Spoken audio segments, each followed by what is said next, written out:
What's up, everybody? It's your girl D. Welcome back to my channel. You are watching the Untitled Chapter. And if you see me wearing all this makeup, it's because today I finally did a little photo shoot and I did my new photo where I'm the Statue of Liberty holding this apple. And I was thinking to myself, I'm like, oh my god, how funny would it be if I did the whole video talking about preparedness with the Statue of Liberty.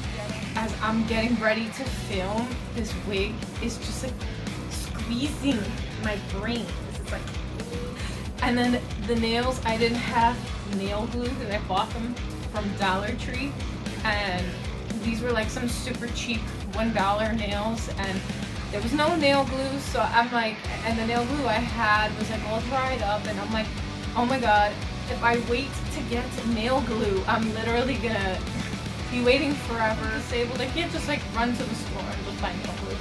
So I'm like, you know what, I'm just gonna put double stick tape on these nails and hope that it holds up long enough to take the photo. So I'm there all uncomfortable trying to take the photo, and the bangs of the wig are going in my eyes, and I'm just like trying to move them without this nail falling off. So I'm like, yeah, I cannot film a video like this. But that's what happened. That's what the red lipstick is for. Okay. And now that y'all understand that, I can actually move on into kind of like what the video will be about. So, I am originally born and raised in New York City, and my family, I am first generation born here, along with my brother and sister. My mother and father immigrated here from Croatia, so small country.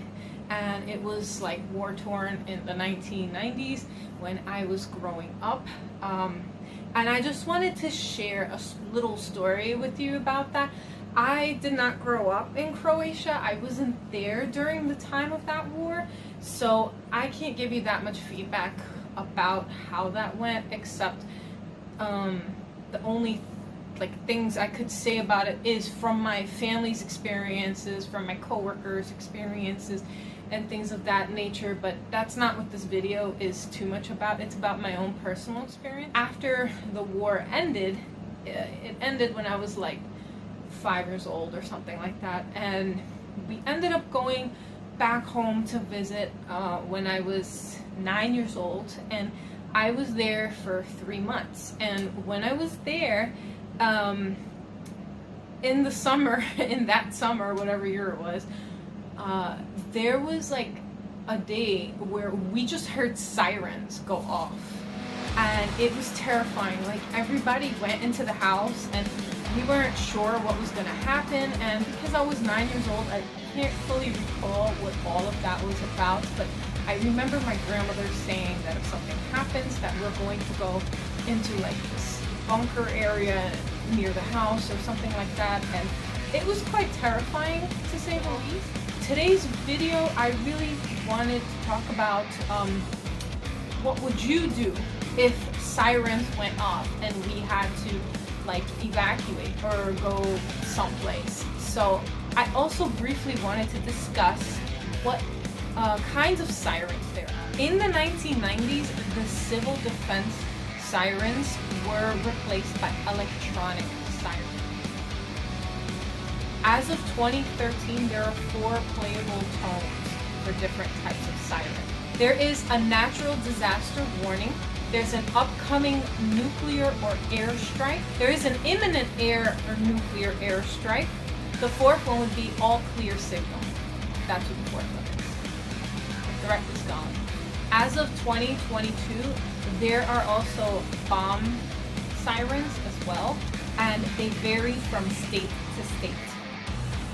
So now that we know a little bit about the different types of sirens, again, I can't recall what type of siren it was or if there was a differentiation, because I was in Europe, I was 9 years old, I couldn't tell you, but I know that it was absolutely terrifying, and everybody was in the house for days. Like, nobody went out. Like, nobody was at the playground. There was a playground by my grandmother's house, and none of the kids were there. I couldn't even go, like, we weren't allowed to leave, to go anywhere, not to the beach, not anywhere. So, again, the reason why I bring this up is, are you prepared clothing wise, we do have our bug out bags, and I'm not going to go through my entire bug out bag today, but I do want to talk today's section about the clothing that you bring with you if you had to leave your home and go to a bomb shelter, go to your nearest school, zone school that you can be safe at until the threat is clear, whatever direction we got from the higher ups. So I wanted to show you guys what I have packed, and just to give you guys an idea of the kinds of clothing that I bring with me and how I store it in my bug out bag. First of all, my bug out bag is this nomadic 40-liter bag, and this bag has traveled all around the world with me. Prior to my injury, I used to travel everywhere. I mean everywhere. And this bag has held up for so many years, and I really, when I was looking at bags for like a to-go bag, I'm like, honestly, I don't want something that looks super military, that looks like a rucksack or anything like that.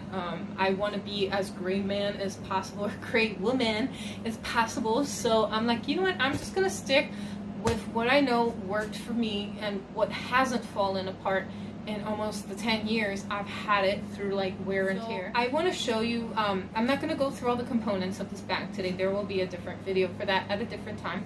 But I do want to show you where I do store my clothing in this bag. And it is in the bottom compartment. So this bottom compartment does open. And in here, I squished all the clothes that I believe I will need and my shoes. And the reason why it is important for me to do it this way is because just in case some type of siren went off or a bomb, whatever, and let's say it's like 2 o'clock in the morning and I'm in the shower, because I shower a lot at 2 o'clock in the morning, don't judge me. Let's say I'm in the shower and I'm naked and I gotta run for my life, and I have to grab my pet. It's 2 o'clock in the morning. I have to grab my pet. I have to grab my bag, okay?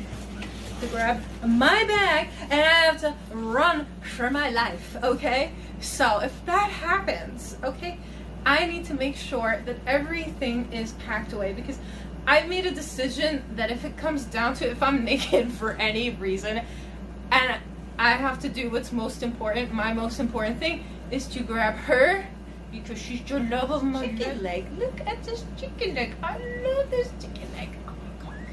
She doesn't like when I do that. But let's say that I have to grab her and grab my bag.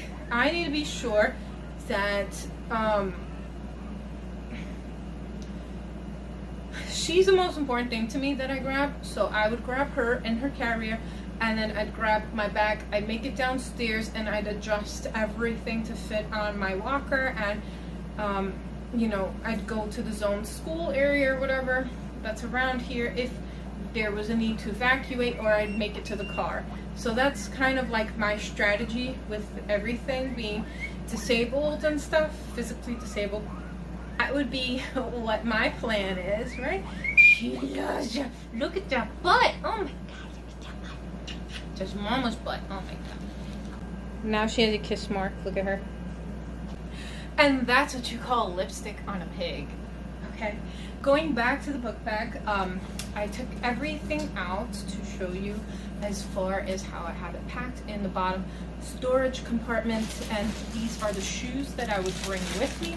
So these shoes are called Packums, and the point of these shoes is that they are boots that collapse. So rather than having some type of like hiking boots that would never fit in this bag, I don't even think I would get one shoe in there.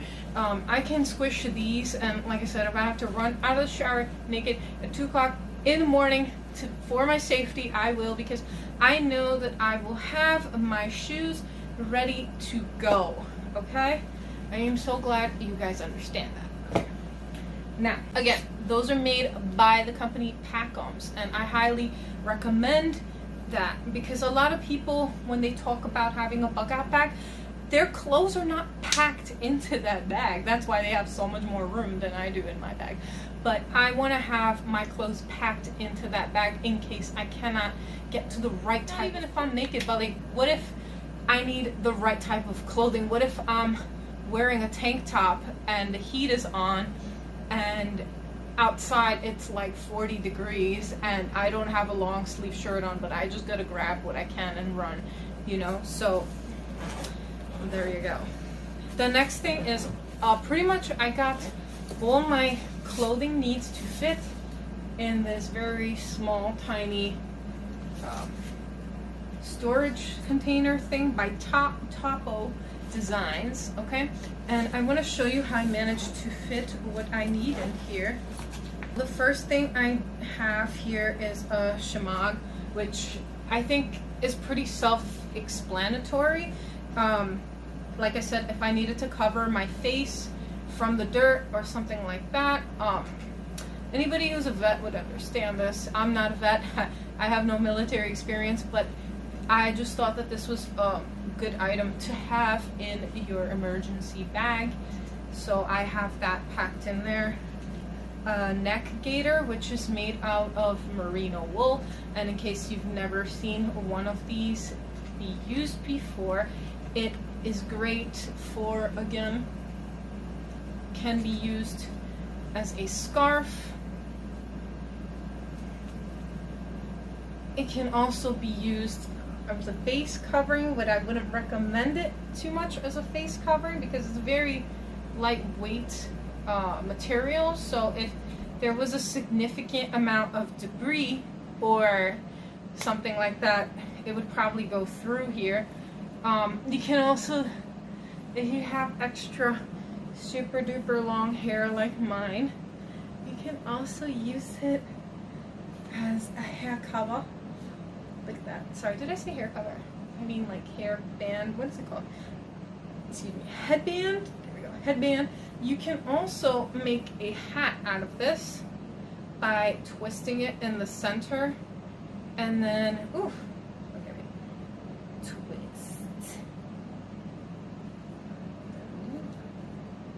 Okay, and then you would have a hat, okay, with no hole. So this is pretty useful thing to have, and when I pack my items, I do try to use get everything that's pretty much merino wool, because merino wool doesn't hold stink, it doesn't hold bacteria like that. It stays cleaner longer, and then where you're in a situation where you can't shower every day or, you know, keep clean, it's important that the items that you're wearing are not going to retain as much stink and sweat. The next thing I have is an item I sell on my Etsy shop. So if you guys didn't know, I hand make items, and this is how I make some of my money. Being disabled, I can't work like a normal job. So I have these items that I sell. This is a secret pocket scrunchie for women, where you have a little zipper in here and you can literally hide things like money or a lighter or any other small items, and then you can just tie your hair up with it. And I know the guys are like why do you guys show this, you know? But I hand make these, and you can purchase them on my Etsy shop, which I will link below. The next clothing item that I have for you guys is a plain black beanie hat with no pom-pom.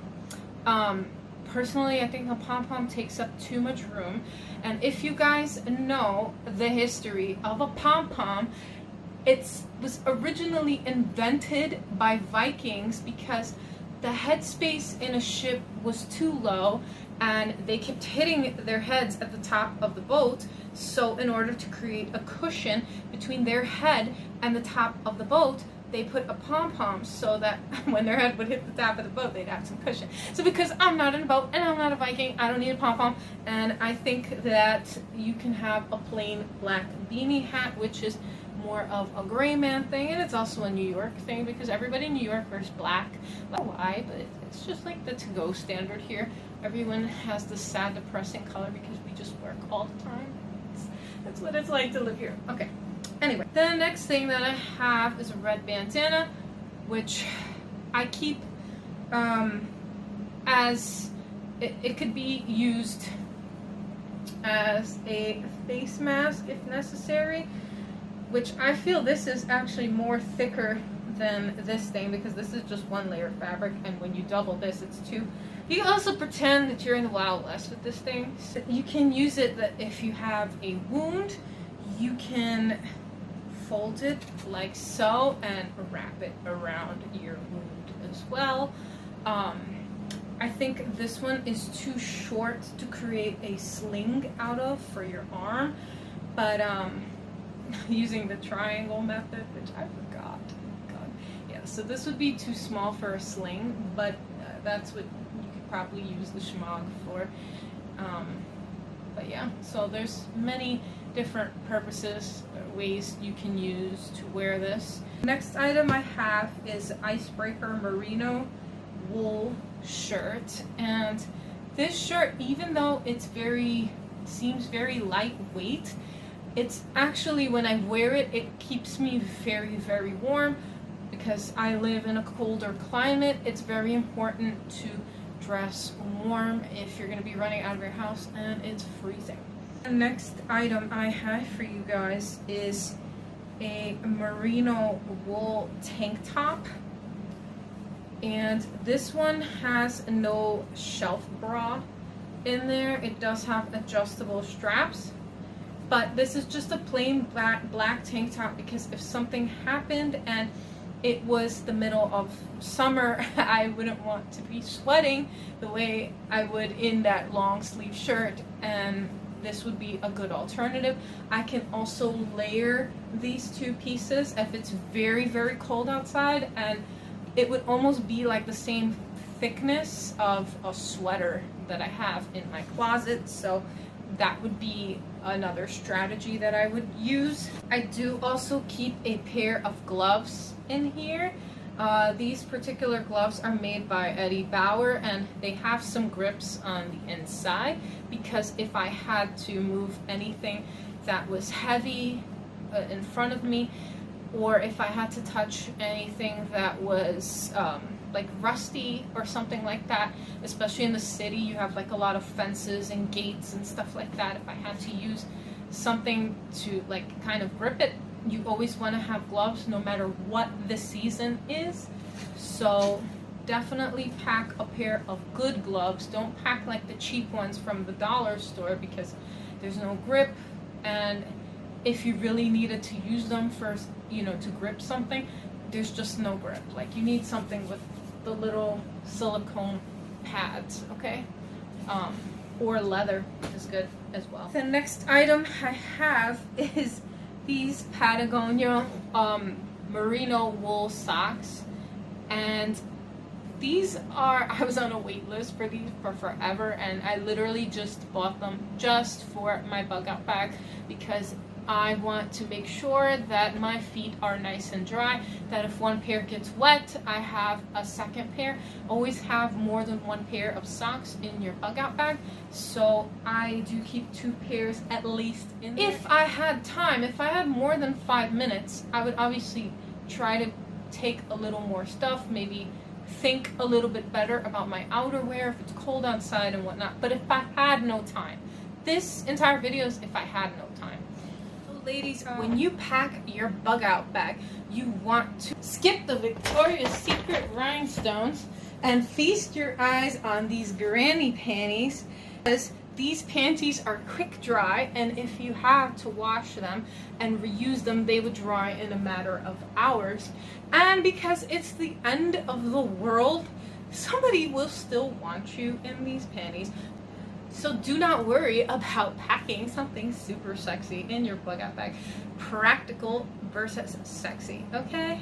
And I do have 2 pairs of them. I have navy blue and I have blue.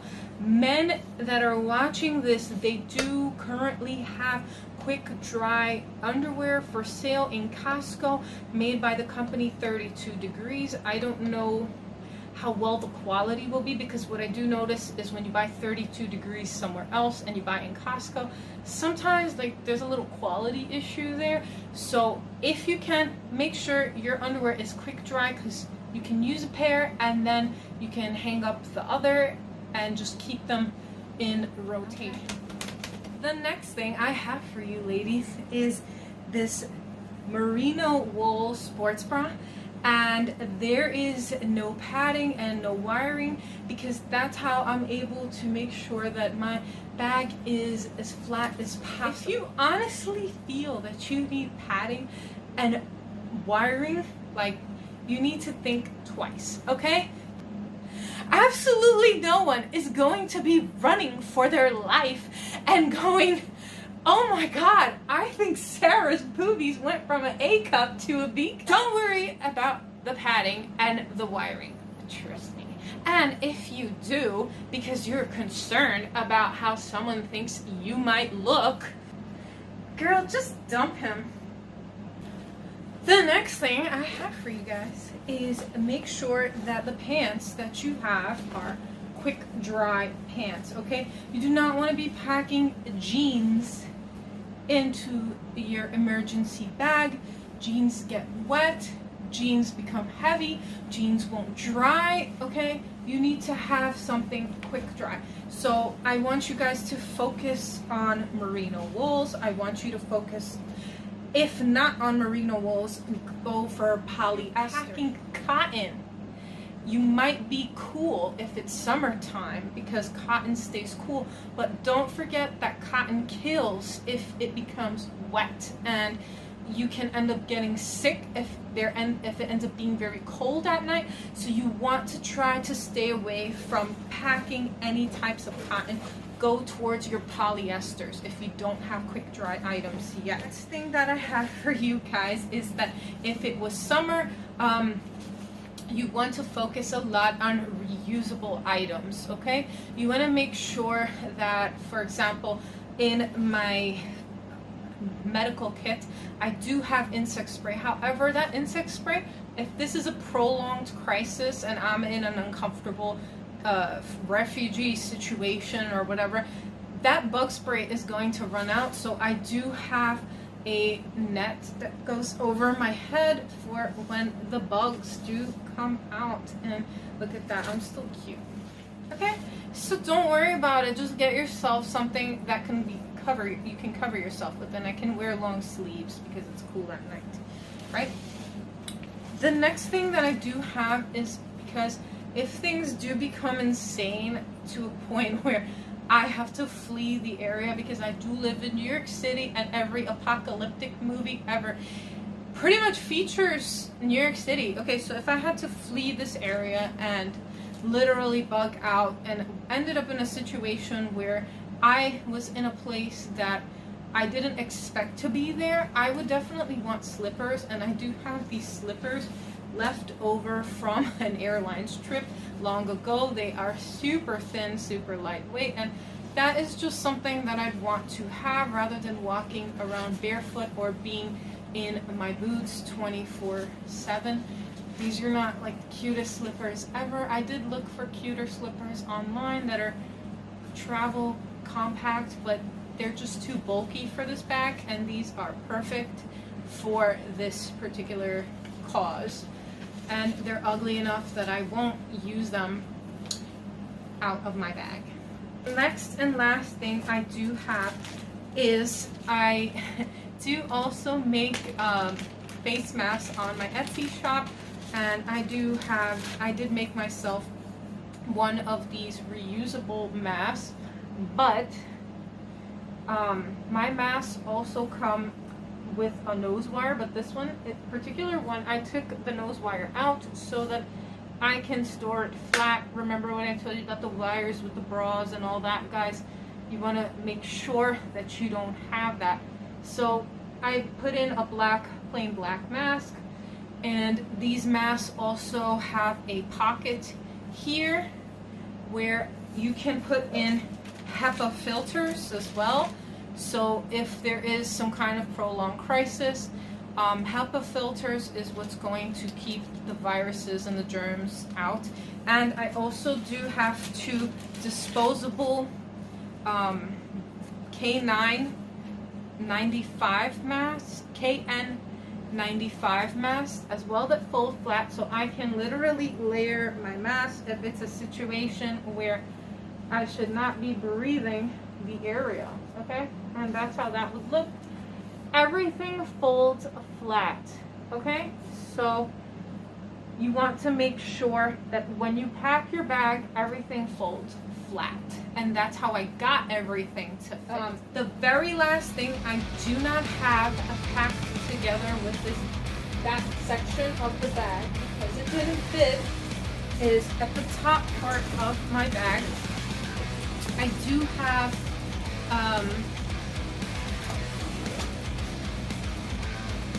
at the top part of my bag, I keep a rain jacket because just in case I did not have time to grab my normal rain jacket, which is very heavy duty, it's a North Face rain jacket, I would still have something. And again, being in a gray van situation, having a poncho in New York City is a dead giveaway that you are a tourist, okay?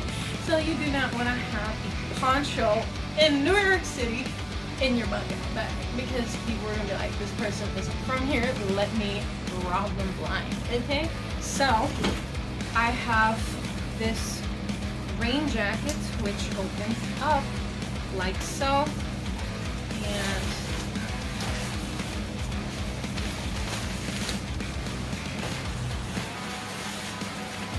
I would be able to wear this with all the layered gear that I have.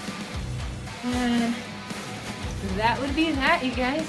And I will see you in the next video.